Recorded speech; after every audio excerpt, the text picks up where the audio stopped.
নমস্কার, জেব্রা ক্রসিংয়ে আপনাদের স্বাগত। আজকে জেব্রা ক্রসিংয়ে যে বিষয়টা নিয়ে আলোচনা করব সেটা খুব ইংরেজি ভাষায় যাকে বলে hotcake, SIR, special intensive revision. কিসের? ইলেকটোরাল রোল, মানে সহজভাবে বোঝাতে গেলে ভোটার লিস্টের নির্দিষ্ট 1952 সাল থেকে আজ অবধি 13 বার, এই বারটা নিয়ে 2026 নিয়ে 13 বারই SIR হয়েছে, স্পেশাল ইন্টেন্সিভ রিভিশন।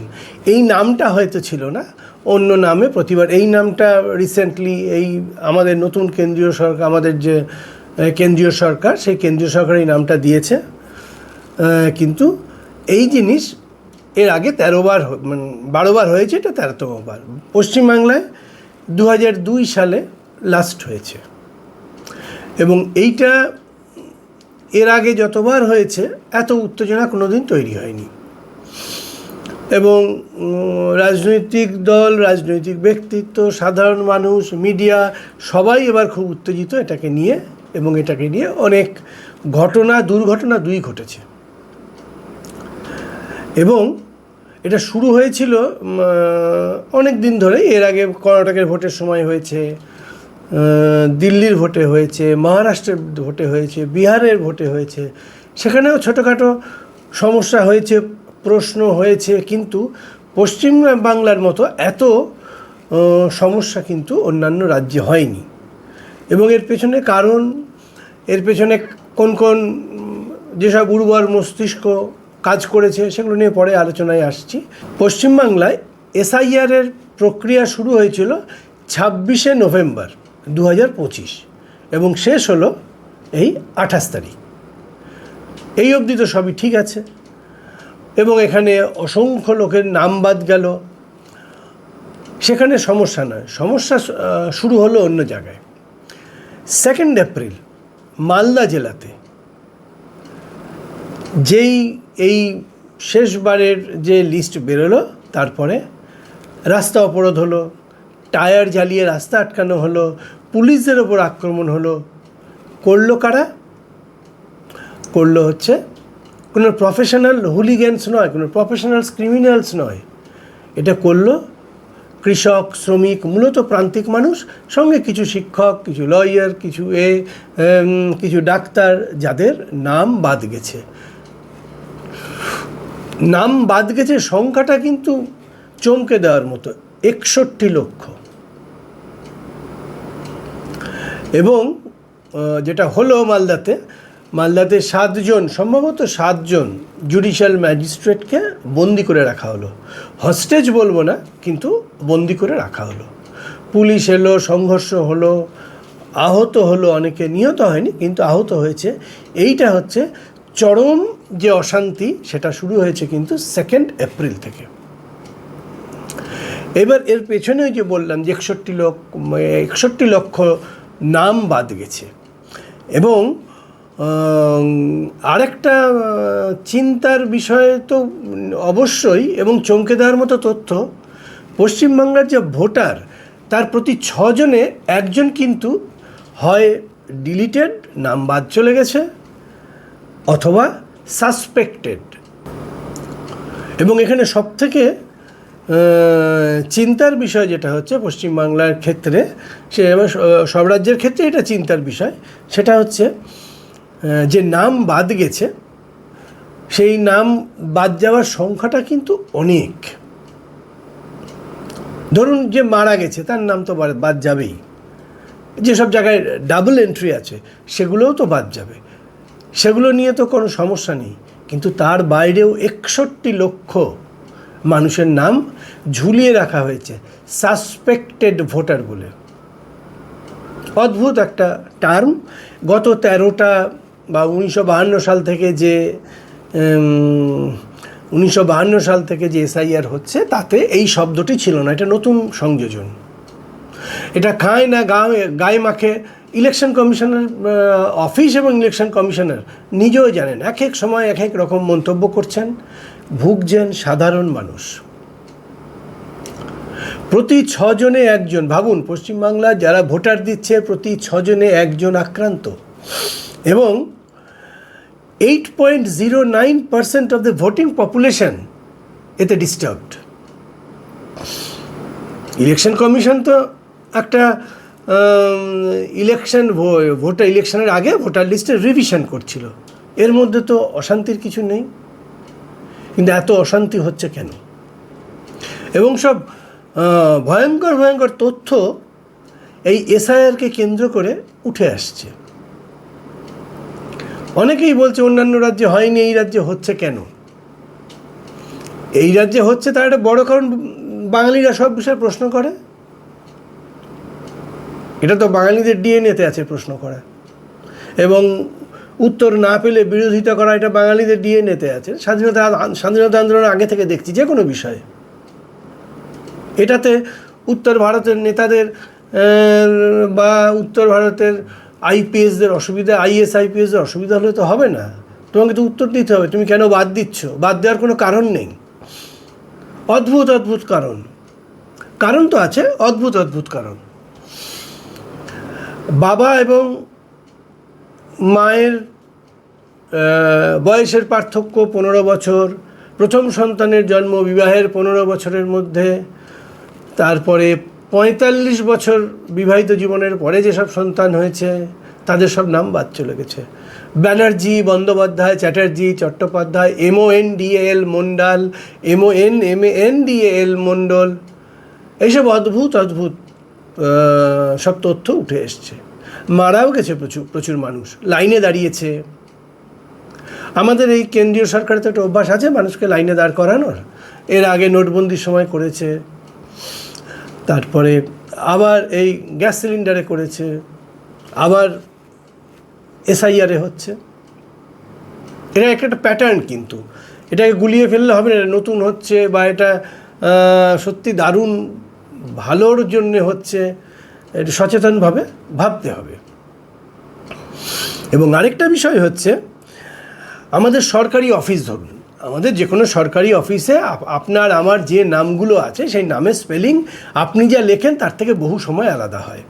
আমাদের আধার কার্ড দিয়ে দেখেছি, আমাদের ভোটার লিস্টে দেখেছি, প্যান কার্ডে দেখি, ড্রাইভিং লাইসেন্সে দেখি, ইন্স্যুরেন্সের সার্টিফিকেটে দেখি, মেডিক্লেমে দেখি, সব কারেকশান করাতে হয় আমাদের। কিন্তু ভোটার লিস্টে কারেকশান করানো একটা দুষ্কর বিষয়। এখন এগুলো বলবেন কাকে? শুনবেই বা কে? এবং 20 বছর আগে কোনো এক সরকারি কর্মচারী আপনার নামের স্পেলিংয়ের নামের বানানে ভুল করে গেছেন। এখন যে বলা হচ্ছে একটা সফটওয়্যারকে দিয়ে করানো হচ্ছে, সেই সফটওয়্যারের যা বিদ্যা তাতে আপনার নাম বাদ চলে যাচ্ছে। ভুলটা কে করলো? সরকার। বাদ দিচ্ছে কে? সরকার। শিকার কে? আপনি। অদ্ভুত এক রাজত্বে আছি আমরা। সব ওরা যে কাগজপত্র চাইছে, ইলেকশন কমিশন মাথায় বসে আছেন ইলেকশন কমিশনার, সব কাগজই তো অধিকাংশ মানুষ দিয়েছে। তারপরেও এই যে নতুন টার্মটা সাসপেক্টেড কী করে এলো? কাকে সন্দেহ করছেন? দেশের নাগরিকদের। এবং সেই লিস্ট তালিকা যদি শোনেন তো চক্ষু চড়ক গাছ হবে। একজন জুডিশিয়াল ম্যাজিস্ট্রেট যে এতদিন লোকে ভোটার কিনা বিচার করছিলেন, তিনি সাসপেক্টেড লিস্টে চলে গেছেন। বহু সৈন্য সাসপেক্টেড লিস্টে চলে গেছে। ইন্ডিয়া টিমের ক্রিকেটাররা সাসপেক্টেড লিস্টে আছে। ইন্ডিয়া খেলেছে, সম্ভবত রিচা ঘোষ মেয়েদের টিমের মেম্বার, ছেলেদের টিমেরও আছে। ডাক্তার, বহু ইঞ্জিনিয়ার, বহু লয়ার, আর প্রান্তিক সাধারণ মানুষ তো রয়েছেই, তাদের সংখ্যাটাই তো বেশি। এটা নিয়েও আপনি কাকে প্রশ্ন করবেন? ইলেকশন কমিশনের একটা অদ্ভুত একটা সংস্থা, সে কেবল ফরমান জারি করতে আছে, উত্তর দিতে নেই। তার কাছে উত্তর চাইলে কে উত্তর দেবে? উত্তর দেওয়ার মধ্যে কেউ নেই। আমাদের পশ্চিমবাংলার চিফ ইলেকশন কমিশনেরও যা অবস্থা, গণেশ কুমারেরও তাই। কিন্তু তার শিকার হচ্ছে আমরা। আবার বলছি, অনুপ্রবেশকে সামনে রেখে এই যে এসআইআর হচ্ছে, সেখানে ডাবল এন্ট্রি অবশ্যই বাদ যাবে, মৃত ব্যক্তি বাদ যাবে, এটা নিয়ে কারোর কোনো দ্বিমত নেই। কিন্তু তার বাইরে যেগুলো হচ্ছে সেগুলো নিয়ে তো মানুষের প্রশ্ন থাকবে। এরকম স্বেচ্ছাচারিতা তো করা যাবে না। আর আপনাদের সন্দেহ থাকলে কারণ দর্শান, যে ভোটার লিস্ট নতুন বেরিয়েছে সেই ভোটার লিস্টে ভেতরে ঢুকে অনলাইন নাম দেখাই তো দুষ্কর বিষয়। সাধারণ মানুষ, প্রান্তিক মানুষ, বিশেষ করে প্রান্তিক মানুষরা সে তো খুঁজেই পাবে না। আমাদের এই যে যারা রোজকার দিনে এইসবের সঙ্গে অভ্যস্ত, আমাদেরই অসুবিধা হচ্ছে। এবং প্রতিবার ভোটার লিস্ট বেরোবে, প্রতিবার আমাকে দেখে নিতে হবে যে আমি ভারতবর্ষের পশ্চিমবঙ্গ বা ভারতবর্ষের ভোটার কিনা। এটা কোনো সিস্টেম হতে পারে একটা দেশের? এইটাই কিন্তু চলছে। এবং প্রতিবার আড়ম্বর করে কিছুদিন অন্তর অন্তর ইলেকশন কমিশনাররা, মানে চিফ ইলেকশন কমিশনার আসছেন এবং একটা করে ফরমান দিয়ে চলে যাচ্ছেন। সেগুলো আদৌ সম্ভব কি না, কতটা সম্ভব সেটা ভেবেও দেখছেন না।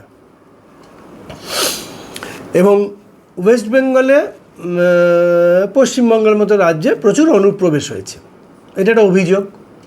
ঘটনা তো, বাংলাদেশের থেকে প্রচুর হিন্দু মানুষ পশ্চিমবাংলায় এসছেন এবং তাদেরকে তো পশ্চিমবাংলার সরকার, যে যখন সরকারে থেকেছে, সহানুভূতি নিয়ে দেখেছে, উদ্বাস্তু নিয়ে আন্দোলন হয়েছে। এগুলো তো নতুন নয়। কিন্তু তার মানেই আবার একটা নতুন শব্দ চালু হয়েছে, ঘুষপেটিয়া। তারা সবাই অনুপ্রবেশকারী, তাহলে প্রমাণ করো তারা ঢুকলো কী করে ভারতবর্ষে? রাজ্যে একটা সরকার আছে, কেন্দ্রে একটা সরকার আছে, এই ঘুষপেটিয়ারা এলো কী করে? নিয়ে আজকে তুমি ভোটের আগে পছন্দ মতো লোককে ঘুষপেটিয়া বলবে, তোমার অপছন্দের লোককে পছন্দের মতো লোককে ঘুষপেটিয়া বলবে না, আর অপছন্দের লোককে ঘুষপেটিয়া বলবে। এটা তো হয় না। ডেমোগ্রাফি পাল্টে যাচ্ছে, এটা অভিযোগ। এবং আরও ভয়ঙ্কর অভিযোগ হচ্ছে, বাঙালি বলেছেন আমাদের প্রধানমন্ত্রী, আসলে হিন্দুরা এখানে নাকি সংখ্যালঘু হয়ে যাচ্ছে। কিন্তু ইলেকশন কমিশনের আনফর্চুনেটলি তারা যা উদ্ধার করেছে তাতে মুসলিম অধ্যুষিত অঞ্চলে আনম্যাচড ভোটারের সংখ্যা কম এবং হিন্দু অধ্যুষিত অঞ্চলে আনম্যাচড ভোটারের সংখ্যা বেশি। এবং সব থেকে বেশি মতুয়াদের মধ্যে। 1947 সালে একটি বিশেষ সম্প্রদায়ের মানুষ যারা বাংলাদেশ থেকে ভারতবর্ষে এসে বসবাস করছেন। 17টা বিধানসভা এরকম আছে যেখানে আনম্যাচডের সংখ্যা 9.04%, যেটা আমাদের ভারতবর্ষের যে শতাংশ তার থেকেও বেশি। কি করে হলো? আপনারা তো বারবার বলছেন যে ডেমোগ্রাফি পাল্টে যাচ্ছে, ডেমোগ্রাফি পাল্টে যাচ্ছে। তা ডেমোগ্রাফি পাল্টালে তো সরকারি তথ্য, এটা আমাদের মন গড়া তথ্য নয়। তাহলে সরকারি এই তথ্য কোনটা ঠিক? আপনাদের মুখের কথা না আপনাদের তথ্য? এই একই জিনিস আসামে হয়েছে, সেখানেও হিন্দুদের সংখ্যাই বেশি, যারা ওই সাসপেক্টেডের সংখ্যা লিস্টে ছিল, মুসলিম সংখ্যা কম। পশ্চিমবঙ্গেও তাই হয়েছে, 61 কি 62% হবে হিন্দুদের নাম আছে, আর 27% বোধহয় মুসলিমদের নাম আছে। আমি হিন্দু মুসলমানভাবে বলতে চাইছি না, আমি বলতে চাইছি যে এই সাসপেক্টেড ভোটার কে ঠিক করছে, কিসের ভিত্তিতে ঠিক হচ্ছে? এবার যেই এই সাসপেক্টেড ভোটারদের নাম এলো, লোকে তাদের নথিপত্র নিয়ে গিয়ে হাজির হলো, তারা কিছুতেই খুশি হচ্ছে না, কারণ তারা এই সফটওয়্যার, এবং এই সফটওয়্যারটা নিয়ে অভিযোগ হচ্ছে এই সফটওয়্যারটা কোনো ট্রায়াল দেওয়া হয়নি, এই সফটওয়্যারটা টেস্টেড নয়, এটা কত পার্সেন্ট সাকসেসফুল কেউ জানে না। এবং আরও ভয়ঙ্কর বিষয়, ইলেকশন কমিশনারের কোনো অফিসিয়াল গেজেট নেই, গভর্নমেন্ট গেজেট নেই, হোয়াটসঅ্যাপে নির্দেশ দিচ্ছে। সরকারি অফিস হোয়াটসঅ্যাপে চলছে, এই প্রথম জানা গেল। আরও তো অভিযোগ আছে, কোনো একটা সত্যতা তো বিচার করা যায়নি, তাই ওইভাবে বলা যায় না, কিন্তু শোনা যায় যে কোনো একটি বিশেষ রাজনৈতিক দলের লেটার হেডেও নাকি ইলেকশন কমিশন নির্দেশ দিয়েছে। আমি এটার তর্কের খাতে ধরে নিলাম এটা মিথ্যে, কিন্তু সরকার তো হোয়াটসঅ্যাপে নির্দেশ দিচ্ছে, আজকে রাতে নির্দেশ দিচ্ছে একরকম, বিকেলে নির্দেশ দিচ্ছে একরকম, তারপরের দিন সকালে নির্দেশ দিচ্ছে একরকম। এত কনফিউশন কেন? সামান্য একটা ভোটার ইলেকটোরাল রোলের রিভিশন হবে, কিন্তু এর আগে 12 বার হয়েছে,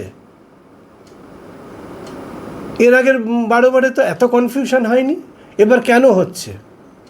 এবং আরেকটা নতুন শব্দ, অনেক নতুন নতুন শব্দ পাচ্ছি আমরা, টেকনিক্যাল গ্লিচ। 24 তারিখ একটা লিস্ট বেরিয়েছে, 7 কোটি ভোটার সাসপেক্টেড, তারপর আবার সেটাকে পাল্টে নিয়েছে, ঠিকঠাক করেছে নাকি, এবং এটাকে বলা হচ্ছে টেকনিক্যাল গ্লিচ। একটা জিনিস আপনারা নিশ্চিন্ত থাকবেন, যেখানে টেকনিক্যাল গ্লিচ শব্দটা ব্যবহার করছে সরকার, তার মানে সেখানে গণ্ডগোল আছে। দেখুন প্যাটার্নগুলো খুব আলাদা নয়। দেখুন আরজি করের যে মেয়েটির মর্মান্তিক মৃত্যু হয়েছিল, সেখানেও যে ভিডিও ফুটেজ পাওয়া গেছে, সেখানেও কিন্তু টেকনিক্যাল গ্লিচ শব্দটা আমরা শুনতে পাই। এই টেকনিক্যাল গ্লিচ কিন্তু খুব ভয়ঙ্কর আমাদের নাগরিক জীবনে, যে যার মতো যার সুবিধা মতো ব্যবহার করে।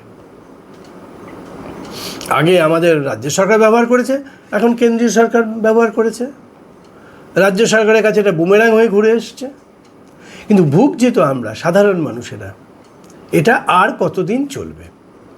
এবং আরও ভয়ঙ্কর ভয়ঙ্কর তথ্য আছে। ফর্ম 6 বলে একটি বস্তু আছে এই এসআইআরে, সেখানে আপনার নাম না উঠলে আপনি ফর্ম 6-এ জমা দিতে পারেন। 30,000 ফর্ম 6 একদিনে জমা হয়েছে, ভিডিও বাজারে ঘুরছে, সত্যতা বিচার করিনি বলে সে ভিডিও আপলোড করতে পারছি না, কিন্তু যদি অর্ধেকও সত্যি হয় তো ভয়ঙ্কর। ব্যাগে করে করে ফর্ম 6 নিয়ে এসে কাদের নাম এন্ট্রি হচ্ছে? বিরোধী রাজনৈতিক দল বলছে অন্য রাজ্য থেকে, বিহার, ইউপি, রাজস্থান, এখান থেকে ভোটারের নাম এখানে অন্তর্ভুক্ত করা হচ্ছে। কেন হবে? যদি অনুপ্রবেশকারীরা এখানে বাংলাদেশ থেকে আসা লোকজনদের ভোটার লিস্ট থেকে নাম বাদ দেওয়া উদ্দেশ্য হয়ে থাকে, অর্থাৎ অন্য রাজ্যের লোকের নাম কেন এখানে অন্তর্ভুক্ত হবে? এবং সে অন্তর্ভুক্ত করে এমন সময় নামটাকে তুলে দিচ্ছে, আপনারা কিছু করার থাকছে না, আপনাকে এটাকে হজম করতে হবে। কি অদ্ভুত রাজত্বে আমরা বাস করছি, এটা একটু ভাবুন। এটা কোনো বিশেষ রাজনৈতিক দলের পক্ষে বিষয় নয়, এটা তো আমাদের প্রশ্ন। এবার তো সবাই ভোট দিতে সাংঘাতিক আগ্রহী, প্রথমবার, দ্বিতীয়বার, চতুর্থবারের বিষয় নয়, সে ভোটার কি না সেটা প্রমাণ করতে হবে তাকে। এর আগে একবার ভোট নিয়ে খুব উত্তেজনা তৈরি হয়েছিল, তখন T N. Seshan voter chief election commissioner ছিলেন, কিন্তু তার যে পদ্ধতি, কাজের পদ্ধতি, অমুক তমুক নিয়ে এই ধরনের প্রশ্ন কোনো দিনও হাজির হয়নি। এবং তথ্য আর কত দেব, মূল বাদ গেছে কিন্তু প্রান্তিক হিন্দু এবং মুসলমানদের নাম। কারণ আমাদের মতো মানুষের, আমাদের মতো পরিবার, আমাদের মতো মানুষদের কাগজপত্র ঠিকঠাক থাকে। গরিব মানুষ, প্রান্তিক মানুষ, তাদের কাগজপত্র ঠিকঠাক থাকে না, এবং তারা এই ঘটনাগুলোর কাউন্টারে যেটা করার সেগুলোও ঠিকঠাক করতে পারছে না। ফলে কি হচ্ছে? রাগ হচ্ছে, রাগ থেকে হতাশা তৈরি হচ্ছে, হতাশা থেকে তারা আক্রমণ করছে চোখের সামনে যে যাকে পাচ্ছে। এই আক্রমণ হয়তো ঠিক নয়, আইনের ভাষায় ঠিক নয়, কিন্তু যে লোকটা আক্রান্ত সে তো আর আইনের ভাষায় কথা বলবে না, দেখছে আইনই তার বিরুদ্ধে। আমি ব্যক্তিগতভাবে এরকম অনেককে জানি, বাবা মার নাম নেই, ছেলে মেয়ের নাম আছে। বাবা মা ছাড়া ছেলে মেয়ে এলেও কী করে পৃথিবীতে? অদ্ভুত অদ্ভুত, মানে এগুলো যে কি পর্যায়ে চলে গেছে, এই যে বিভ্রান্তি এবং এই যে রাগ, উষ্মা, প্রতিরোধ, এটা তো রোজ খবরের কাগজের পাতাতেই আমরা দেখতে পাই। মানে এই ইলেকশন কমিশনকে স্টুপিড ছাড়া কিছু বলার নেই। মানে যতবারই বলবো এই শব্দটা, মানে এর থেকে খারাপ শব্দ ব্যবহার করতে পারবো না বলে বলছি স্টুপিড। এবার কি হবে? এবার তো নাম প্রকাশ করে খালাস। এবার আপনাকে প্রমাণ দিতে হবে আপনি ভোটার, এই দেশের ভোটার। 1, 2 নম্বর, তারপর একটা ট্রাইব্যুনাল হবে, সেখানে আপনাকে হাজিরা দিতে হবে। কেন? আমি এদেশে জন্মেছি, আমি এদেশে এত বছর আছি, আমি অসংখ্যবার ভোট দিয়েছি বা না দিয়েছি, আমাকে কিসের, আমি সব সরকারি সুযোগ সুবিধা পাই, আমি রিটায়ার্ড পারসন, আমি পেনশন পাই, আমি সাসপেক্টেড লিস্টে। এই সাসপেক্টেড লিস্ট, এইটাই খুব সাসপেক্টেড, এটা কিন্তু খুব সন্দেহের জায়গা। প্রত্যেক মানুষকে সচেতনভাবে এটা নিয়ে ভাবতে হবে। এটা শুধু আজকের বিষয় নয়, এটা কিন্তু চালু হয়ে গেল। এটার কিন্তু সচেতনভাবে বিরোধিতা করতে হবে, নইলে বহু মানুষ কিন্তু তাদের নাম ভোটার লিস্টে দেখতে পাবেন না। এর পেছনে যে বৃহত্তর ষড়যন্ত্রটা আছে সেটা বলছি। এবং আরও বিষয় হচ্ছে যে ধরুন এই যে এত গোপনীয়তা কিসের জন্য? আমরা একটা এসআইআর করছে, সেখানে এত পরিষ্কার তো সরকারি যে গেজেট সেখানে থাকবে, তো এতজন মৃত, এতজন ডাবল এন্ট্রি ছিল, এতজন এলাকা ছেড়ে অন্য জায়গায় চলে গেছে, এতজন রাজ্য ছেড়ে অন্য জায়গায় চলে গেছে, তার একটা লিস্ট দিয়ে দিল। সেটা যদি 60 লক্ষ হয়, 60 লক্ষ, কারো কোনো অসুবিধা নেই। আর অনুপ্রবেশকারী ধরতে একটা সরকারের কদিন লাগে? উদ্দেশ্য যদি সৎ থাকে, অনুপ্রবেশকারী ধরতে একটা সরকারের এত ঢাক ঢোল পিটিয়ে মিডিয়াকে সঙ্গে নিয়ে এই এসআইআর করার দরকার নেই। তো সারা বছর ধরে করা যায়, করা উচিত। কেন অনুপ্রবেশকারীরা পশ্চিমবাংলায় আসবে? কেন তারা নানা অসাধু উপায়ে সরকারি সব সুযোগ সুবিধা নেবে? এটার বিরুদ্ধে তো কথা বলার সময় আছে, এটা নিয়ে কথা বলতে হবে। কিন্তু অনুপ্রবেশকারীর নাম বলে যা হচ্ছে, সেটার তো বহু সন্দেহ তৈরি করে দিচ্ছে। এবং অদ্ভুত বিষয়, কিছু কিছু কেন্দ্র আছে, আমি একটা কেন্দ্রের নাম বলছি, বহু কেন্দ্র আছে, কলকাতা বন্দর, সেখানে 50% মুসলিম ভোট, আর সেখানে সাসপেক্টেডের তালিকায় আছে 80% মানুষ। এরকম অসংখ্য আছে, একটা দুটো না। একটা দুটো হলে এই অ্যাসেম্বলি ইলেকশনটার নাম, কনস্টিটিউশনটার নাম বলতাম না। এরকম অসংখ্য আছে। এবং 9টা ডিস্ট্রিক্ট আছে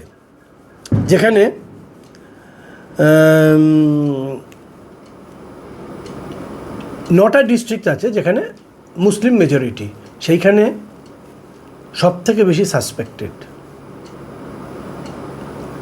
এগুলোকে কোইন্সিডেন্স ভাবতে কষ্ট হচ্ছে। এবং যে রাজ্যগুলো, যে জেলাগুলো হিন্দু অধ্যুষিত, সেখানে 3 থেকে 5% সাসপেক্টেড। এখন এইটা যদি উদ্দেশ্য হয়, তাহলে তো এর বিরোধিতা করতেই হবে। আমি সারা জীবন যার সঙ্গে বাস করেছি, আমার যে বন্ধু, ছোটোবেলায় আমার সঙ্গে পড়াশুনো করেছে, বড় হয়েছে, এবার সে যদি হঠাৎ তাকে দেখি সাসপেক্টেডের, তার নাম শুনি সাসপেক্টেডের তালিকায়, আমি তো সেই বন্ধুকে সন্দেহ করব না, আমি তো সন্দেহ করব সেই পদ্ধতিটা, যে পদ্ধতি নিয়ে হচ্ছে। সেই কারণেই এত বিরোধিতা। এবং এই বিরোধিতা যথার্থ। কে করছে, কেন করছে, কারা করছে, এটা বড় বিষয় নয়। এই বিরোধিতাটা যথার্থ। প্রত্যেকটা মানুষের এই বিরোধিতা করা উচিত। তুমি ক্ষমতায় আছো বলে তুমি যা ইচ্ছে করবে, এটা তো মেনে নেওয়া যাবে না। আর পশ্চিমবাংলায় কেন্দ্রীয় সরকারের যে দলটি কেন্দ্রীয় সরকার চালাচ্ছে, সে পশ্চিমবাংলায় ক্ষমতা নেই, ফলে তার এটা করতে একটু অসুবিধা হচ্ছে। বিহারে যে সুবিধাটা হয়েছিল, পশ্চিমবাংলায় সেই সুবিধাটা হচ্ছে না। আর এর আগে লোকে ধরতেও তো পারেনি এটা। আগে ভোটাররা তাদের প্রতিনিধি ঠিক করত, এখন রাজনৈতিক পার্টিগুলো তাদেরকে ভোট দেবে সেটা ঠিক করছে। অদ্ভুত। এগুলো নিয়ে সত্যি ভাবতে হবে।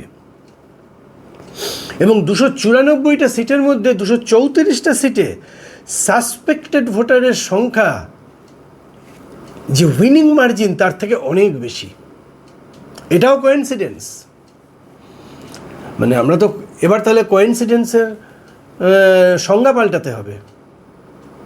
294-এর মধ্যে 234টা বিধানসভা ক্ষেত্রে যে উইনিং মার্জিন, তার থেকে সাসপেক্টেডের সংখ্যা বেশি। এটা কী করে সম্ভব হয়? সম্ভবও যদি হয়, তার ব্যাখ্যা চাই, লজিক্যাল ব্যাখ্যা চাই, যুক্তিগ্রাহ্য ব্যাখ্যা। ইলেকশন কমিশন শুধু এই ভোটার লিস্ট প্রকাশ করে দেবে এবং এমন একটা জটিল পদ্ধতিতে তার ভেতরে ঢুকতে হবে দেখার জন্যে, তা করে দিলে হবে না। তোমাকে কেন সাসপেক্টেড তোমাকে বলতে হবে। এইভাবে চললে তো অশান্তি হবেই। দিল্লি, মহারাষ্ট্র, বিহার সব জায়গাতে একই প্রশ্ন হয়েছে, ওখানে অনেক পরে উঠেছে প্রশ্ন, কারণ বিরোধী দলরা ধরতে পারেনি প্রথমে। আর পশ্চিমবাংলার ক্ষেত্রে এটা লাস্টে হচ্ছে। আর ওই যে বললাম, পশ্চিমবাংলার মানুষ প্রশ্ন করবেই, এটা পশ্চিমবাংলার মানুষের ডিএনএতে আছে এবং প্রশ্ন করাটাই স্বাভাবিক। কেন করবেন? আমি কেন আমার ভোটার লিস্ট থেকে নাম বাদ গেছে বলতে হবে না? জীবিত মানুষের নাম ডিলিটেড লিস্টে, এটা কি ফাজলামি হচ্ছে নাকি? একটা দুটো হলে ভাবতাম ভুল, একাধিক অসংখ্য। এবং এই যে 61 লাখ, সম্ভবত কম বেশি 61 লাখ সাসপেক্টেড, এই সংখ্যাটা খুব সুখদায়ক। এদের আপনি বাইরে রেখে ভোটটা করবেন?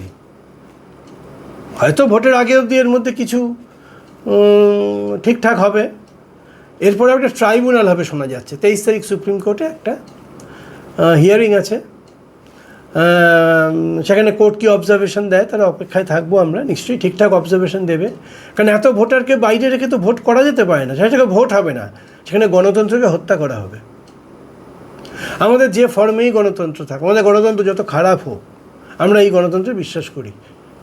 এই গণতন্ত্রে আমাদের ভোটাধিকার আছে। আমাদের ভোটাধিকারটা তুমি কাটতে কিছুতে, তোমাকে ভোট দেওয়া হয়েছে কি আমার ভোটাধিকার কাটার জন্যে, বা ভোট দেওয়া হচ্ছে সেই জন্যে? এটা কিন্তু ভাবতে হবে। এবং আপনাদের প্রত্যেককে কিছু করার নেই, ভোটার লিস্টে নাম চেক করুন। না থাকলে ইলেকশন কমিশনের যে নিয়ম বলেছে সেই নিয়মেই আপনি ওদের কাছে গিয়ে হাজির হন। আপনি নিজে না পারলে আপনার কাছের যেসব মানুষ আপনাকে সাহায্য করতে পারবে তাদের সাহায্য নিন, এবং দরকার হলে শেষ অবধি ট্রাইব্যুনাল অবধি যেতে হবে, ছেড়ে দেওয়া যাবে না।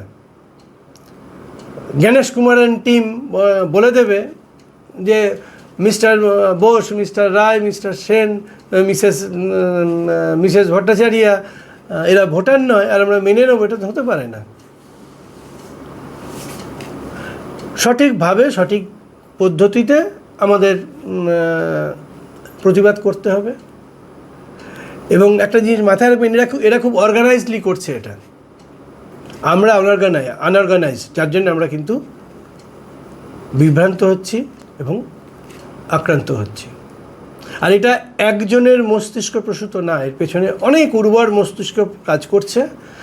এবং এটা জেনে রাখুন, এটা করার পেছনে মূল যে কারণটা, ভারতবর্ষে 80 কোটি মানুষকে নাকি রেশন দিতে হয়, তারপর আয়ুষ্মান ভারত আছে, তারপর বেটি বাঁচাও প্রোগ্রাম আছে,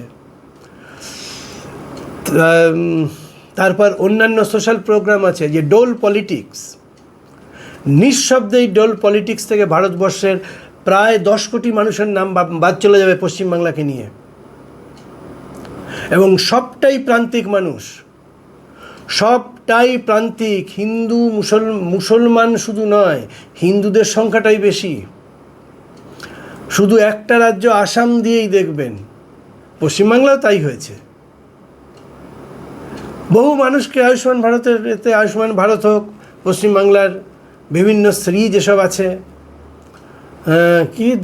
তারপর স্বাস্থ্যসাথী অমুক তমুক যেসব আছে, সব সরকারি প্রকল্প থেকে এই যে পশ্চিমবাংলায় যে 61 লক্ষ লোক সাসপেক্টেড, যদি এরা ভোটার লিস্টে নাম না তুলতে পারে, প্রত্যেকে বাদ যাবে, নিঃশব্দে বাদ চলে যাবে। কারণ আমাদের বর্তমান যে সরকার, তারা নিউ ইকোনমিক পলিসি নিয়ে একই কথা বলেছিল। যে কেন্দ্রের এই পলিসি আমরা মানি না, তারপর নিঃশব্দ এই নিউ ইকোনমিক পলিসি লাগু করে দিয়েছে পশ্চিমবাংলায়। ওয়াকফ বোর্ডের যে সমস্যা সেখানেও বলেছিল আমরা মানি না, কিন্তু নিঃশব্দে ওয়াকফ বোর্ডের যা সরকারি বিল এসছে সেই বিল তারা লাগু করে দিয়েছে। এই নিয়ে ক্ষোভ আছে, ক্ষোভ থাকা স্বাভাবিক। আপনি পক্ষে থাকতে পারেন, বিপক্ষে থাকতে পারেন, কিন্তু মিথ্যে কথা বলবেন না।